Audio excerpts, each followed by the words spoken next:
Nagmumukha siyang Gundam. Nagmumukha siyang robot. Sa unang arangkada niya, may ano siya, may belo. Yung gumaganon eh.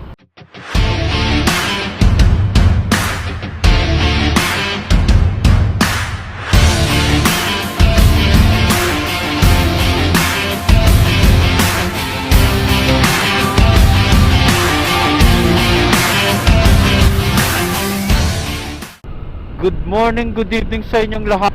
Ito ang iyong Tito Odi at kayo na sa Tito Moto Chismis na may konting vlog and anything under the sun, guys. So ano bang pag-uusapan natin? Siguro pag-uusapan natin tong magmo-moto vlog muna tayo ngayon. Ang aking karanasan karanasan sa ADB yan. Ibang karanasan, hindi yung iniisip yung karanasan dito sa aking ADB, no? ADB 160, almost 1 year na to, 1 year. So ano nga ba mga na-experience ko dito sa ADB 160 this past few years? Ano ba? So far nga pala bali etong ADB na to, stock lang to. So wala pa akong tinwits dito, puro change oil lang, maintain every 1,500 na change oil. Neto, na experience ko. So far hindi pa ako binigyan ng sakit ng ulo neto. Etong ADB na to. So hindi ko pa naranasan yung mga sinasabing dragging. Yan. And ano pa ba?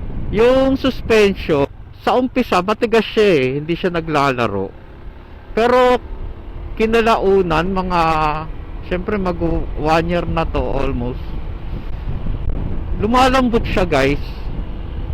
So yung iba kasi parang I think siguro hindi sila satisfied sa laro ng suspension nito, yung stock. Bumibili sila ng mas okay. Although sa akin, okay naman tong suspension. Actually, na-try ko na to 2 beses sa talagang choice ako. Na traffic ako, dumaan kami sa lubak-lubak talaga. As in, lubak-lubak. Okay naman yung laro niya. Actually, siguro sa akin, okay na to. Kasi hindi ko pa na-experience yung ibang mga mamahaling suspension eh. Although mamahalin na rin to, I think, diba? Showa to eh. Yung suspension ng ADB 160, yung talagang mga kilalang suspension din, no? Baka iba talaga yung experience ng ibang rider kasi sa kanila siguro sa dami na na-experience sila na motor. Yung iba nagpapalit talaga eh. Dedicated rider, no? Talagang ginawa ko lang tong service. Office lang tayo, bahay. Uy, teka lang. Office bahay lang tayo, guys, no? So far laging ang takbo netong ay ang destination ko talaga City Drive. Ayun. So sa umpisa syempre medyo nalalakihan ako, pero yung kinalaunan parang maliit na siya sa akin. Yun, di ba, nakakailang dati siyang isingit-singit. Medyo nakabend lang ng konti, no? So dapat medyo ilalagpas mo ng konti yung paa mo para talagang naka-stretch. Tapos tawag dito, ang napansin ko lang dito sa ADB, no, sa unang arangkada niya, may siya, may belo, yung gumaganon eh. Yun, medyo siya doon sa from zero, tapos bigla mong bumibelo siya eh. I think ganun yung netong ADB na to. Doon siya bumabawi, guys. Siya, bumibilis, gumaganda na, smooth na. Sa umpisa lang. Siguro kaya etong ADB na to hindi pwede to sa bitawan eh. Yung mga nangangarera yung quarter mile, bitaw, wala, may iwanan to, guys. Tingin ko lang siguro kung 10 week siguro. Yung iba siguro nila ano bang tawag dito, kasi hindi ko alam tawag dun eh, yung parang tinitweak nila yung yung makina para bumilis. Kumbaga sa sasakyan, no, short shift. Parang konting ano mo lang, ano na agad, arangkada na, Primera pa lang, kataon na no, parang turbo. So yun lang guys, pero katulad nito, stable pag ano, ganito na yung takbo natin, bumibilis na siya pabilis na siya mag ano, yun lang sa umpisa. So kaya hindi to talaga pwede sa ano, kung ang balak nyo bibili ng ADB tapos ano, pangkakarera nyo, I think hindi siya applicable, no guys. Kasi syempre from the pangalan niya, no, ADB, adventure, so parang ano, no, awkward siya sa pangkarera kasi adventure bike nga siya. Adventure bike siya, so pang adventure. Hindi siya pangkarera. Kaya dual sport yung gulong niya, pang off-road and no. So yun, ang maganda lang dito talagang pag may lubak, kaya no, katulad nito. Oh, di ba? Ang ganda ng ano niya, laro niya. Hindi ka mag-aalangan Tapos sa singitan, guys, sa singitan oh, di ba? Basta ano lang, tansyado mo. Nasa cons ako pero parang ano no, parang pros. Ano pa ba? Ano bang cons niya? Una, yun nga, yung apakan niya, no, medyo kailangan lagpas ka ng konti para stretch. And then yun, yung ano, mabagal yung unang arangkada niya. Yun yung napansin ko. Ano pa ba? Sa mga ano niya, gulong or ano, suspension, although syempre given kasi matigas nga siya sa umpisa, pero hindi ko siya makukonsider na pangit putik showa na to 'di ba? Kumbaga syempre yung magandang stock, 'di ba? Sulit na Ano pa ba? Wala kang maisip na talagang ano major na cons. Yun lang talaga yung ano, yung sa umpisa, yun, matagal siya umarangkada. Yun lang. Tapos yung sa apakan, yun lang guys Siguro yung iba may mga na-experience na talagang major. Kasi sa akin kasi guys, hindi ko naman talaga to nilo-long drive ever since Talagang service ko lang Kaya siguro yung mga ibang cons hindi ko na-experience. Yung iba kasi as in talagang maximize nila yung gamit nito. So siguro dun mo talaga dun nila nakikita yung ano nito, yung cons, 'di ba? So yun lang guys, no. Ano ba, kung halimbawa nagbabalak kayong bumili nito, ADB 16, maire-recommend ko ba? Sa akin, yes. Yes guys, no. May pang off-road ka na, may pang city drive ka pa, 'di ba? Yun, nakalimutan ko pa sabihin yung pag ano, no. Pag medyo baha, yan, naranasan ko na rin yan. Mataas yung ano niya, clearance niya. Hindi ka masyadong mababasa. Ano pa ba? Ayun guys, no. So kung trip nyo talaga ganito, ay yung nga pala guys, ito, to. Ito lang, medyo siguro, yung iba kasi trip nila yung ganitong ano. Sa akin kasi cons. Siguro sa kanila pros, pero sa akin cons no. Ito kasing AD, ano pag binihisan mo na, alam mo yun, nilagyan mo ng mga iba-ibang kolorete, no. Nagmumukha siyang Gundam. Nagmumukha siyang robot. Yun lang yung ayoko. Hindi ko kasi siya trip na may ano no. Pero sasabihin, bakit binili mo yung ano, ADB? Syempre, maganda yung ano, pang off-road tsaka city drive. Yun lang naman yung talagang purpose ko dito Yun, guys, no. Yun lang yung medyo ayoko, no.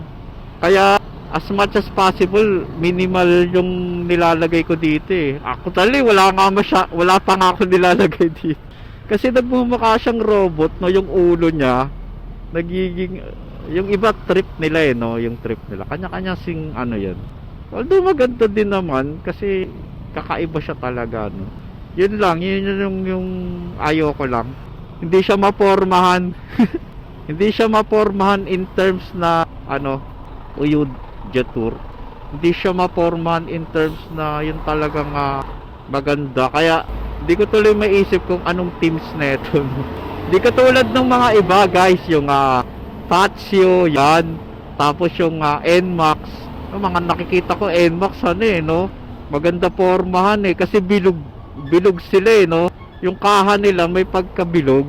May nakita nga akong ganun, maganda yung pagka ano niya, no? Lalo na pag iniba yung kulay. Pang ano eh, no? Pang show eh. Etong ADB, talagang as in pang ano eh, no? Pag pinormal mo yung, may nakita ko yung fully equipped. Para siyang lalaban sa gera eh.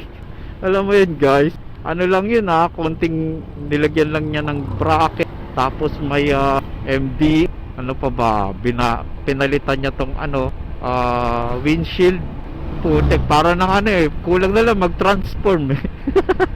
Hindi katulad ng iba, no? Yan yung NMAX, Fazio, ano pa ba yung mga nakikita kong maganda forma. Yan lang yun yung dalawa. Yung Fazio, pag trip yung classic, diba? Tapos yung NMAX, pang ano eh, no? Pampogi eh. Ayun guys, no? Pero syempre, re-recommend ko to. Diba? Syempre, sa akin to eh. Bias eh, no? Honestly, may kakilala ako naka NMAX, nag-swap kami, tinry kong i-drive. Yun talaga agresibo yung ano nun, harurot nun. Yun lang napansin ko, kaya na-compare ko eh. Tapos yung footrest niya, ay talagang stretch ka. Yun nga lang, medyo ang ayoko lang doon yung handlebar, makipot, hindi labas yung kilikili mo, no? Parang almost medyo malaki lang ng konti medyo mahaba lang ng konti sa click 125. Yun lang yung napansin ko. Pero all in all, kung talagang trip mo yung mga rera, NMAX ka. Biglang no. Pero kung ang trip mo is dual sport, yes, na kasi although yung iba pwede naman magpa dual sport, syempre gagastos ka pa. Ito nandito na lahat, 'di ba? Stock na. Medyo matagal ka pang magpapalit, 'di ba? Ano na siya, city drive, off-road, pang service, o 'di ba? Tapos pag trip mo talaga yung mukhang robot, yan, mag-ADB ka talaga, guys. Yung sa akin naman, wala eh. Yun lang medyo ayaw ko dito, nagiging robot. Pero kanya-kanya kasing yan eh, no? Kanya-kanyang trip. Yan lang, guys. Yan lang, guys, no? So wala na ako maiisip eh, no? Kasi kung ko-compare mo to sa ibang motor, sino ba yung katapat nito? NMAX ba? Hindi mo siya maitatapat sa NMAX eh. Alam mo kung ba, lalo na yung version 2.1 daw, sabi yun. Office mate ko, may NMAX eh. Yung version 2.1 pala na NMAX, may ABS na. ABS harap likod. Yun pala yun. Pero yung, kung hindi ako nagkakamali pero yung version 2, yun wala pang ABS. Yun lang pala yung nadagdag doon. Ito kasi, yung ADB, ang ABS neto sa harap lang. Yes guys, no. Pero siguro, kaya, syempre, bakit kasi isa lang, sa harap lang yung ABS neto? Tingin ko, kasi may traction control na to eh. Tas plus ABS, siguro, syempre, na yun eh. Kumbaga, na yun? Sapat na yun. Bilang ganito. Syempre, yung nag-design na ito, syempre, hindi naman basta-basta nag-design na, ay, sige, lagyan nating ABS yung harap tapos traction control. Hindi naman ganun. Pinag-aralan nila to, syempre. To sa mga, nila, quality control, di ba? So, baka yun lang talaga yung kailangan na itong ADB, di ba? No need na ng dalawang ABS. Siguro, yung NMAX, kailangan talaga ng dalawang ABS, di ba? Pero, hindi natin alam, no? Yun lang yung iniisip ko. Syempre, kada motor naman may designated na, tawag dito, na purpose eh, di ba? Kaya, syempre, siguro yung NMAX, kaya dalawa ABS nun, kasi syempre, dahil pwede siyang pang di ba?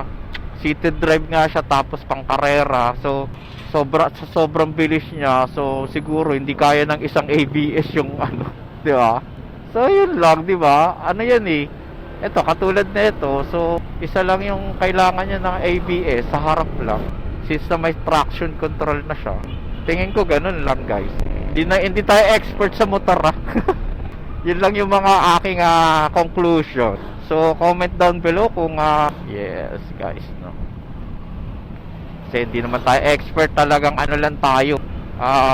Ginawang ano lang, nakikisakay lang. Yun, guys, no. So, yun, almost 1 year, wala pang binigay na sakit ng ulo sa akin tong motor na to. Yes, guys, no. Kung ano lang sa aking experience kasi talagang straight forward lang to, bahay office lang, walang long ride simula nung nakuha ko to. So siguro kung maano natin yung ano niya, so far ganon. Kung ang purpose mo lang, guys, is hindi, actually pang adventure nga to ang purpose mo lang pang service sa office, di ba? Tapos ang dadaanan mo towards papuntang office medyo malubak, 'di ba? So mag-ADB ka, guys. Pangkapatagan, panglubak. Oo, guys. Maano to? Sulit, guys, sulit. Siyempre, 'di ba? Kung sa babae is tiis ganda, gagastos ka talaga ng malaki. Kung bibili ka ng motor, kung kaya mo namang bumili ng ganito, bumili ka na, di ba? Huwag ka na magtipid. Kasi in the long run, maghahanap ka na naman ng ano. Ito I think matagal bago siguro tayo mag-upgrade. Para sa akin kasi satisfied na ako sa performance niya Hindi naman tayo nakikipag-competition, di ba?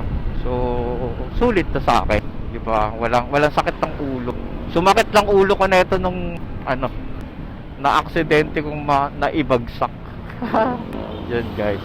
Pero given yun So yun, guys, no. Ano pa ba may dadagdag ko? Wala na no. So almost yung cons niya sobrang minimal lang Actually, yung baka nga sa iba yung cons ko hindi cons sa kanila no. Kanya-kanya talagang ano yan Almost sa akin kasi, guys, to hindi naman bayad. Kasi 3 motor na yung naranasan ko. Nagamit ko pala. Galing ako ng Suzuki shooter na semi-matic. Yun, 115. Tapos biglang nag-click. Yung click na yon 3 years ko ding nagamit yun, guys. Hindi rin ako binigyan ng sakit ng ulo nun. Siguro na sa paggagamit din talaga no.